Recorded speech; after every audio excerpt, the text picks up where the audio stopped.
Ahojte, už sme sa rozprávali o sporení a investovaní. Dnes si vysvetlíme, čo je inflácia, slovo, ktoré počujeme často.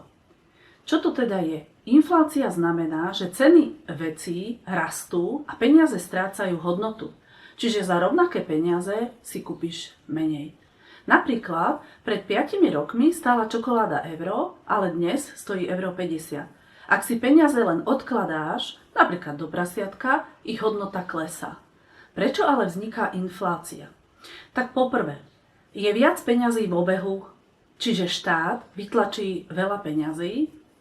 Keď štát vytlačí veľa nových bankoviek, ľudia majú viac peňazí na míňanie, ale množstvo tovaru, čiže potraviny, oblečenie napríklad, zostáva rovnaké.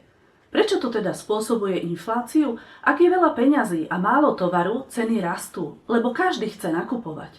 Napríklad predstav si, že v triede rozdajú každému 10 herných peňazí a je tam len 5 čokolád.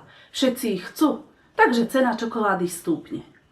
Po druhé, vyššie náklady, napríklad drahšie suroviny alebo energia. Ak sa zdraží elektrina alebo benzín, výroba potravín či oblečenia stojí firmy viac. Prečo to spôsobuje infláciu? Pretože firmy nechcú prerobiť, preto zvýšia ceny svojich výrobkov. Napríklad, ak sa zdraží múka, chlieb bude drahší, lebo pekár musí zaplatiť viac za suroviny. Po tretie, veľký dopyt. Keď ľudia chcú veľa nakupovať, ceny rastú.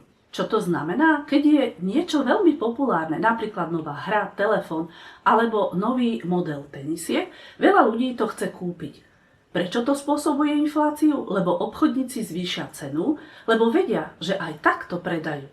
Napríklad spomínaný nový model tenisiek práve vyšiel, sú veľmi populárne, všetci ich chcú. Obchodníci vedia, že je veľký záujem, preto zvýšia cenu z 80 eur na 100. Ľudia ich aj tak kupujú, lebo nechcú čakať. Ako nás inflácia ovplyvňuje a aj teba napríklad? Ak si šetríš 150 eur na bicykel, ale ceny rastú, o rok môže ten bicykel stáť 170 eur. Preto nestačí len šetriť, ale treba rozmýšľať, ako peniaze nestratia svoju hodnotu. Ako sa teda brániť proti inflácii? Mám tu tieto tipy. Poprvé investuj, teda nechaj peniaze, nech pracujú.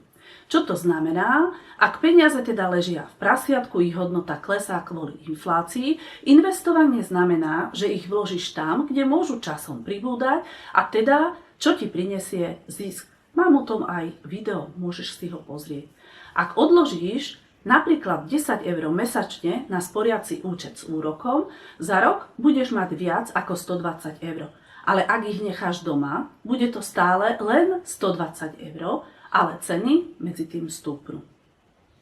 Po druhé, porovnávaj ceny. Nekupuj hneď, ale hľadaj výhodnejšie. Inflácia veci zdražuje, ale nie všade rovnako. Ak si dáš čas a porovnáš ceny, môžeš ušetriť. Napríklad vidíš mobil v reklame za 299 eur v akcii, ale v inom obchode ho nájdeš za 279 bez akcie. Ak by si kúpil hneď, prerobíš 20 eur. Vzdelávaj sa. Vedomosti sú totižto najlepšia investícia. Keď sa naučíš nové zručnosti, môžeš v budúcnosti zarobiť viac. To je investícia, ktorá odoláva inflácii.